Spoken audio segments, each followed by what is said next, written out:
আমরা খেতে পাই না পাই, কিন্তু আমার কলিজার টুকরাটা যেন ভালো খায়। আমরা ঘুমোতে পাই না পাই, কিন্তু আমার কলিজার, আমার নয়নের মনে যেন ঠিকঠাক ভাবে ঘুমায়, আমরা সেই ব্যবস্থাই করে থাকি। শুধু আজকেই করি না, আমরা সারাটা জীবন ধরে করি। সাহিত্যের ইতিহাসে যদি তাকাই, রায়গোলাকার ভরতচন্দ্র বলেছিলেন, আমার সন্তান যেন থাকে দুধে ভাতে। এই সন্তানদের দুধে ভাতে থাকার জন্য, রাখার জন্য আমরা অক্লান্ত পরিশ্রম করি, সকাল থেকে সন্ধে সারাটা জীবন। এই সন্তান আপনি আমি সময় তাহলে বড় হই, বড় হয়ে যাওয়ার পর আমরা যখন সমাজ জীবনে পদার্পণ করি, আমরা সংসার করি, তখন আমরা একটু পাল্টে যাই। আমরা আমাদের বাচ্চাদেরকে বোঝাতে চাইছি, আমরা যত বড়ই হই না কেন, আমরা মায়ের সন্তান যেন হয়ে থাকি। तू कितनी अच्छी है, तू कितनी भोली है,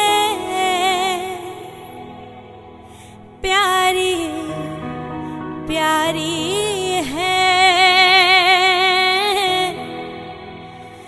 ओ माँ,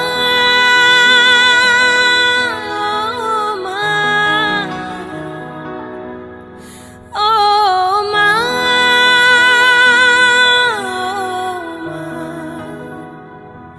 कि ये जो दुनिया है ये वन है कांटों का, तू फुलवारी है।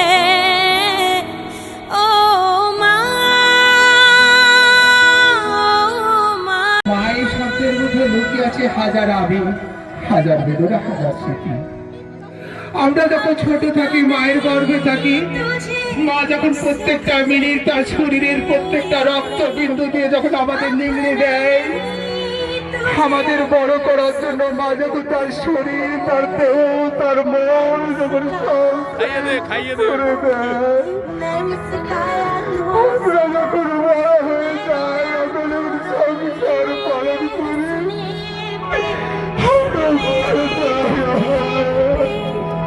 तू बलहारी है।